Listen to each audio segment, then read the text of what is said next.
we can't start like that. Start again.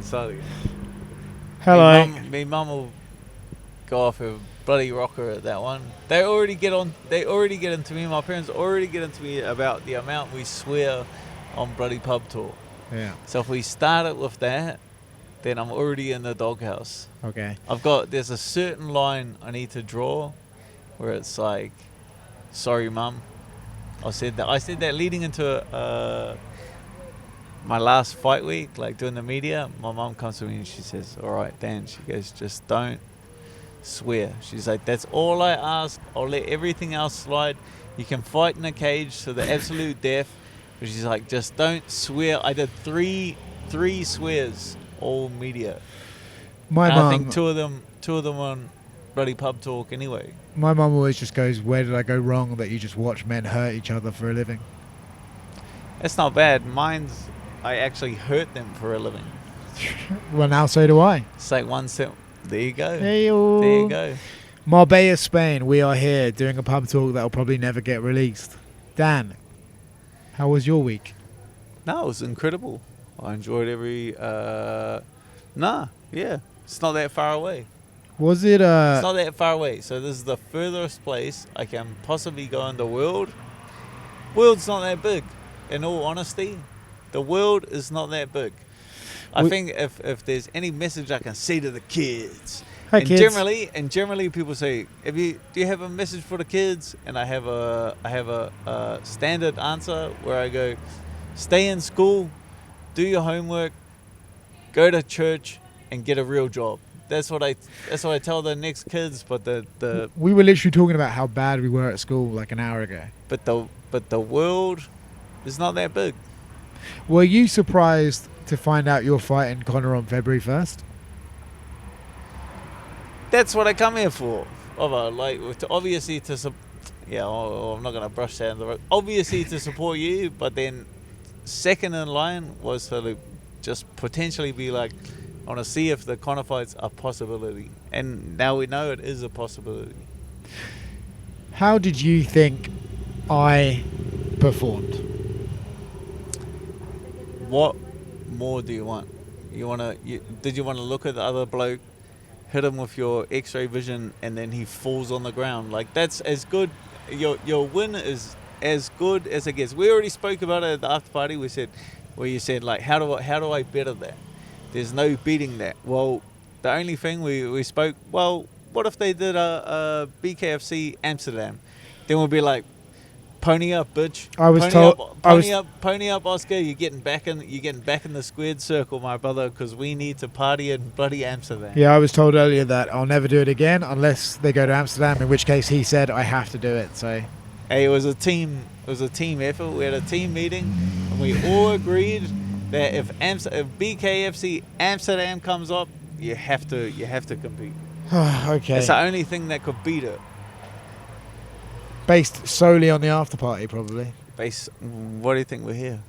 Yeah. You think we're here because I like coming all this way? Yeah. No.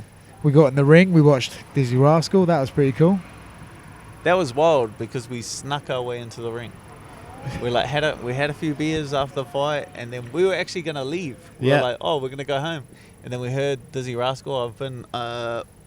I've heard Dizzy Rascal live in New Zealand a few times, and we were like, bonkers, and we're like, let's go to the ring. And then absolutely no one stopped us.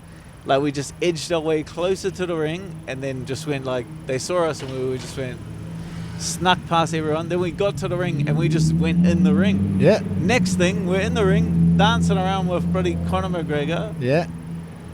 Dizzy Rascal. What more do you want?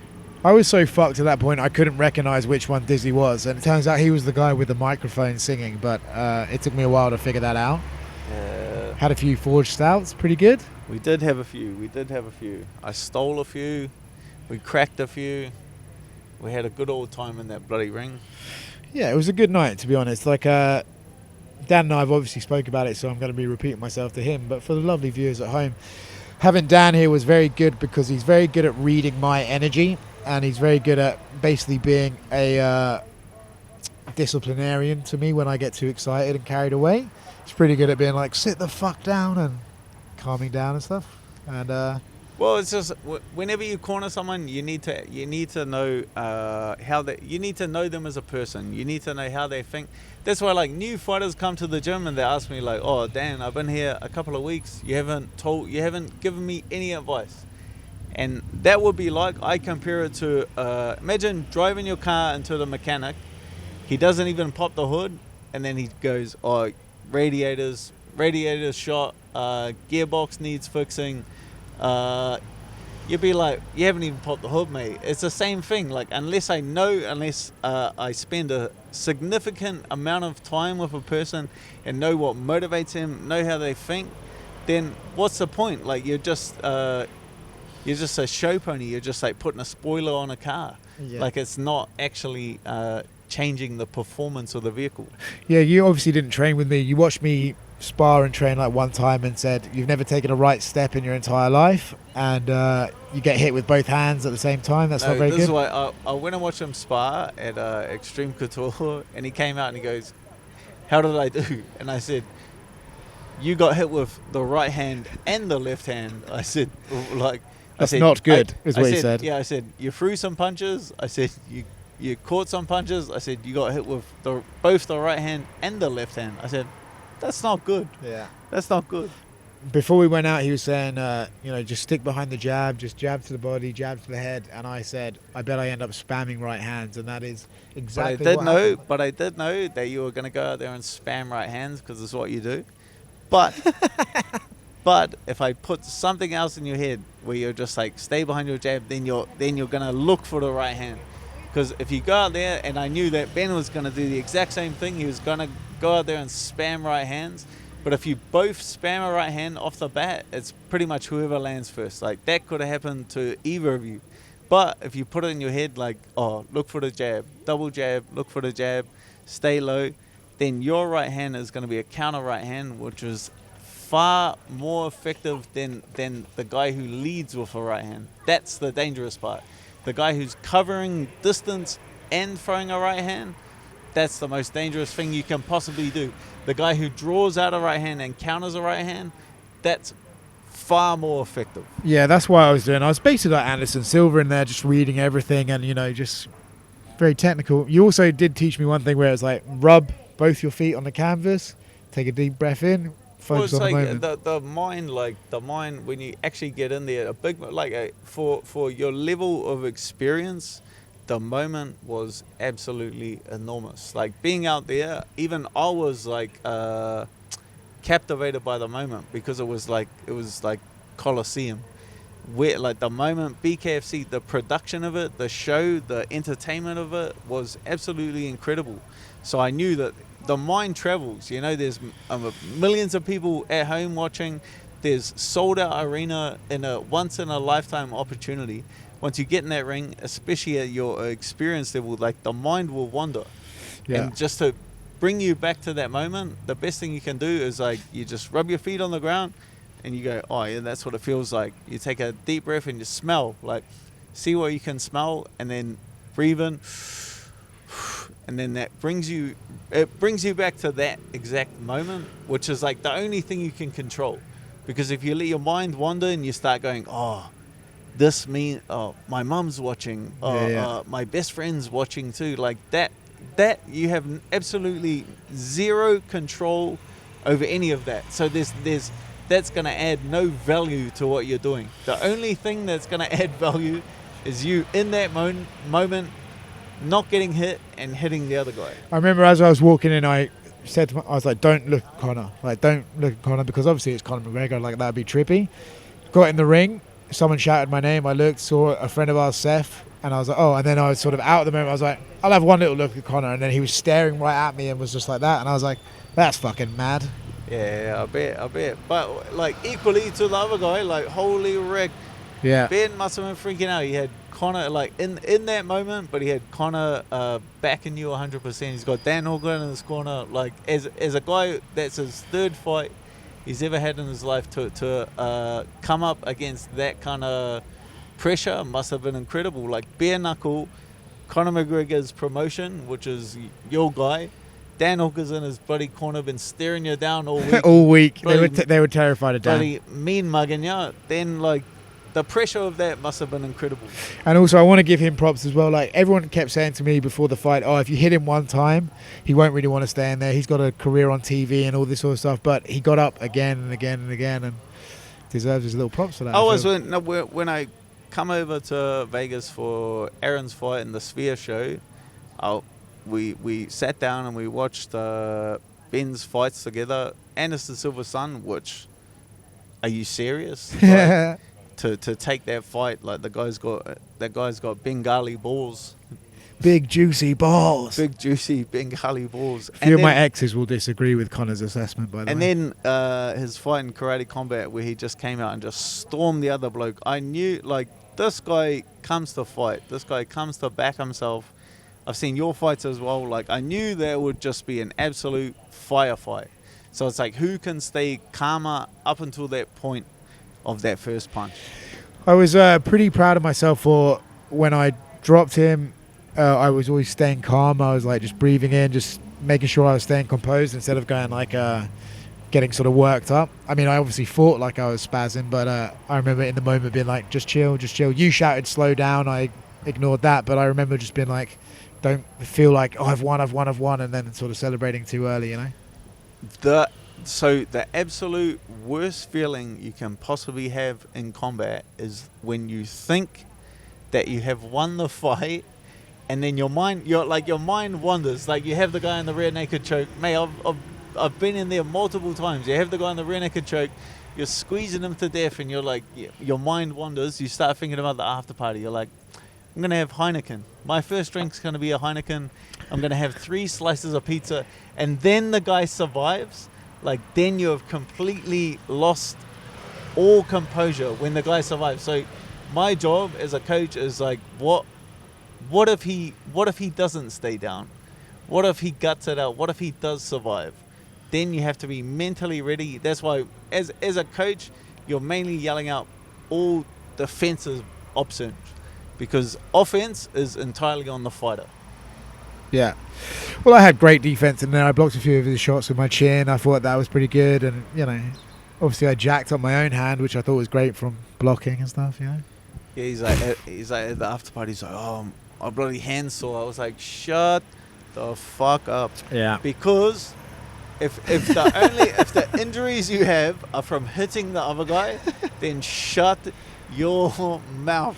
They gave me a big fucking bandage, and in the club I was so bored of people asking me about it, I just ripped it off, and then I felt my hand just go whoop, swell up even more. Mate, don't get me started on that. My favourite picture of my bloody last fight was I was at the after party, and someone took a photo of my hand, and it had my hospital band and then my VIP band for the after party on the same. I woke up with it the next day. BKFC, then, you obviously got to experience it. It's something you've always said you would like to do and stuff after the UFC journey is complete. Now you've been there and you've seen it in person. You watched the main event. You were like super impressed with that and thought that was awesome. Do you look at it and think, oh, it's basically a street fight in a ring, or do you see the skill and appreciate the technique these guys have? Definitely. Because it's not boxing. It's different. It's not boxing. It's not boxing. Austin Trout, that's an incredible boxer, pure boxer, that has adapted his skill set to the bare knuckle fight game, which is very difficult. The most successful guys up until that have been MMA guys. So to see a high level pure boxer perform at his best was, I tip my hat, the co-main was incredible. The main event, the skill that these guys shown was absolutely incredible. It's just because of the way that they've designed the sport and 2-minute rounds, and like really compressed it. It brings out it's a very fast-paced fight. It's incredibly fast-paced. Yeah, I think that's which is better for, mate. That show BKFC, now that like Conor's a part of it and it's just absolutely exploded. BKFC is the best entertainment value in combat sports you can possibly get. In pure entertainment, I feel like the sports, the production has grown like huge, like very fast. So I feel like the logistics, everything behind the scenes needs to take some time and catch up. But it is an absolute The product, sky's the limit. Do you think I should do Power Slap next? Is that like the logical progression? Or? I feel like it's all you've got left. It's all you've got left. To really get it over the line. Do you even get a corner in Power Slap? I actually don't know. I think you do. Got any tips for me on that? Don't get hit. Unlucky. Just go first then. Holy Rick. Has anyone ever gone first and then quit? Like, that would probably... What, slap and then be like, I'm done? Yeah. No, that'd be very funny, though. That would be hilarious. Get one free dig and be like, you win. Yeah. And he doesn't get knocked out and you go, I'm out. Tap. I'm out. I think Paige is she's slapping again in Abu Dhabi. Oh, you'll see, like... Maybe I'll follow her career path. You'll see far more high-profile people go over to that as the money starts to rise within the event. Because we know in terms of mainstream entertainment, the only thing that legitimizes it is money. Like, if I was out there fighting for 20 bucks, people will think I'm an absolute moron. If I'm fighting for $1,000, I'm a moron. If I'm fighting for $10 million, I suddenly become incredibly legitimate and I'm a genius.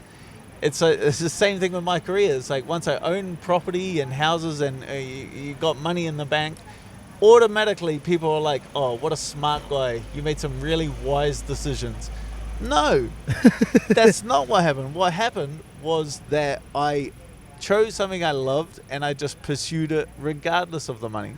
It's funny that just as soon as the money goes up in Power Slap, you watch everyone jump on board and go like, genius. I was at the nightclub and I go, damn, they haven't paid me yet. And he was just like, it's not even fucking Monday. Still that night. I was pretty fucked up, to be fair. We were at the bloody promotion. I was like, give Monday morning, UFC, Monday morning, the money's in my bank account. I did get the money after my UFC per fight, and I thought that someone had robbed me.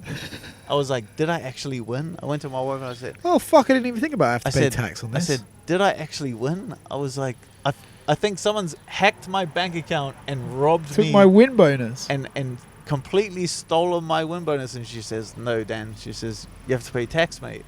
I was like, for a second, I thought that I was just going to quit the UFC and become a drug dealer. I was like, I'm over it. I don't have to pay tax if I'm a drug dealer. I'm out. Join a gang, become a drug dealer. But then I thought, nah. Everyone was asking me, obviously, because of our, vibe and reputation, like Afterparty, how big's the Afterparty, rah, rah. Obviously, we can't tell you about it, but we did go to bed at, I think, 9:45. It actually wasn't that bad. No, it was fairly... It was fairly well behaved in terms... Well, nothing worse than what we usually do. Yeah, it's fine. I feel like on an average night, it was pretty quiet. I think it was very chill. I feel like because so many people were like, ugh. Yeah, how bad is this going to get? How bad is it going to get? Then we were like... Well, Craig wasn't there, thankfully, so... We'll have a chill one. Yeah. We actually had a chill one. Yeah, well, sort of. In terms of us. Yeah, okay. But it's been a really cool experience, the whole thing. And the fight obviously went amazing. It's very cool having you here, obviously. Kind of made the experience what I wanted.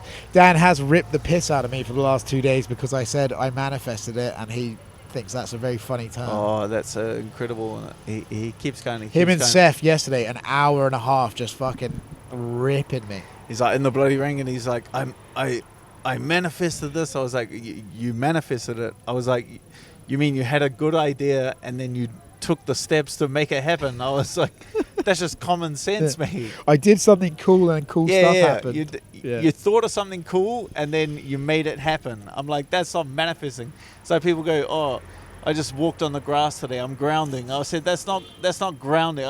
Why do you have a cool name for going outside? I'm like, that's just going outside, grounding. You're going to put a cool name on manifesting.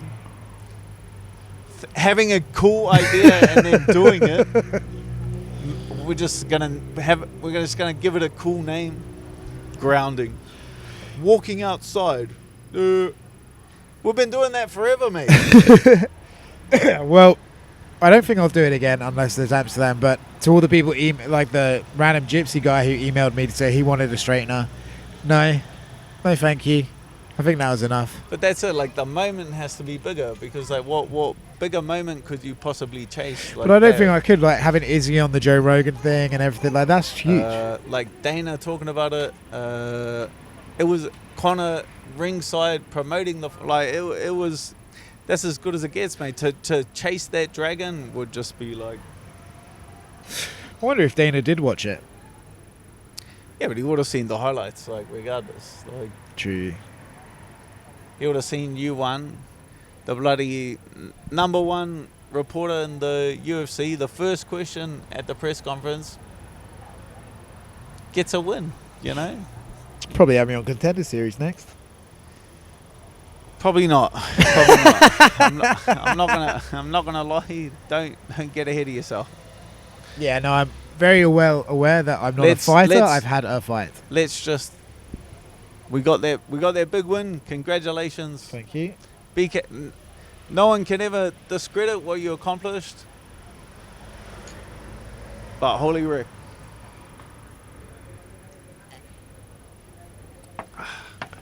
And now we have to fly tomorrow, which is going to suck. Well, actually, for you. Sorry. What the fuck are you complaining about? Are you serious? Your destination is cooler than mine. You're going half as far as I'm going. I think actually a third. How long's your flight? I have a few. How many? 2 layovers. I got 3 as well. I have 3 flights too. Yeah. I land in Saudi at 3 a.m. I fly backwards to London. So my first flight is from Spain to London, which I thought originally was further away. And then I fly. This is my greatest prank ever, having you fly to the furthest place on Earth. I just, in all honesty, didn't think about it. Just ignorance is bliss. I just didn't think about it. I know when I leave. And then we'll get there. I'll put my bag, so I don't even take carry-on luggage because I get that messed up that I'm pretty sure I'll just leave it on the plane, which I've done before. Yeah, me too. So I just take no carry-on, which means I check my left pocket, passport, I check my right pocket, money, and then that's me. If I forget anything else, then I'm fine. Lost another pair of sunnies on this trip. Any Bluetooth headphones I've ever had never lasted more than a month. They're gone. Oh. They're gone. Oh, fuck. I actually forgot I did lose them. That's $4,000 pair of sunglasses this month. Maybe I just shouldn't have nice things. That's all I'm saying. Only sunglasses I've ever tried to keep are Craig's that he gave me with the... Have you got them still? Yeah, up there. Yeah. With the attachment. Yeah, I've lost $4,000 pair of sunnies this month. Our mate at the fight, so never mind. It was a good trip, bro. It was a good trip. Successful. What more do you want? And we knew that Monday was going to be a special. But it's not that bad. We only just woke up and it's what's the time? 3:50. Hey. We're about to have breakfast. Eggs, protein. Go down the cathedral church. Get a good pray in. Quiet night tonight. We don't want to push a boat out too far. We've got a big flight tomorrow. I mean, I don't know if Saudi blood tests you on arrival, but that could be pretty shitty for me. Blood test you on arrival? Why would they do that? I think alcohol's like... Huh? Yeah. Can't have alcohol there. Arriving. It's in your body. Yeah, but if they blood test you, they'd know. Yeah, but it's in me. Yeah. It's not First time I went to Saudi, I was in Paris, and they were like, "We don't think you should get on the plane," because I was fucked. And I was like, I've left Abu Dhabi in an incredible state. I was there. So I left, and then we had armed guards following us. Me and old Frankie, we had armed guards following us, and I thought they were going to stop us, but they were like, let's just get these guys out of our country. Just get out. They were like just ushering behind us. Big automatic weapons. There's like 4 of them like following us. And I was like, I could see on their faces, they were like, we don't even want to talk to them. We just want them just to get them out. We just want them to leave our country. When I was in Abu Dhabi, I got in the bubble. I got a little bit too intoxicated on the beach and maybe caused a bit of a scene. And my friend went into his room and he came down to the lobby to get me. And he said when he came down, I was surrounded by 6 security guards. And I was going like, lads, it's okay. I'm with the UFC. Don't worry. Don't worry. Oh, man, we've had some good ones. Abu Dhabi, buddy, great place. Great place. Mate, I love Abu Dhabi. Actually, I've been to Saudi. I've been down there with Himio Hio, pro boxer, heavyweight boxer. And then he was like, we were in the room, and he goes, I got an idea. He goes, let's go to the lobby. He goes, it was after the Islam fight. He goes, I want to hocker some Russians. He was like, he wanted to fight Russians, and I was like, I'm down. Of course you are. I'm down. And then Dougie was there, my coach was, and he goes, Dan, he's serious. I was like, I want to see it. I want to see it. He was dead set serious. By the way, you're getting rained on now. They call this Costa del Sol. There's not much soul here. You're actually Sol getting means rained sun. on. Yeah, maybe we'll call it there. We're going to have to... By Jim King. Rain. We got rain feed. Rain feed. You don't actually seem to be that affected by it. Well, you know, when you're a fighter, you're just in the moment all the time. What was that one we were like, oh, that was when we passed through the joint yesterday. Why are you getting upset about that? I mean, it's just... That's legal here. I'm more thinking of my parents. And then you were like, nah, I'm not going to do it. Well, you can edit it out. You're the editor. No, wait. Too lazy. You could just edit it out. And we passed you the joint, you go, nah, don't do that kind of stuff. And then we were like, I thought you were a bare knuckle boxer. And you were like, all right. And then what I said was going to happen? Did I turn to a fucking idiot? You got macho man. Oh, my God. Well. How bad was it? Coughed for 2.5 hours straight. One puff. Coughed for 2.5 hours straight. Ate 6 plates of nachos. 27 chicken. Nah. I just remember sitting there in silence being like, man, they keep saying the word manifest a lot. Yeah.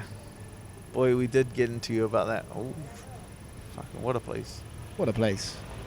What a place. Marbella, it's stopped raining, but I feel like we call it now. Yeah. I think we're just rambling anyway. I feel like we're just rambling. Yeah. Call it. Thank you for coming, mate. You're a brother and I love you. Love you too. Cheers. Cheers.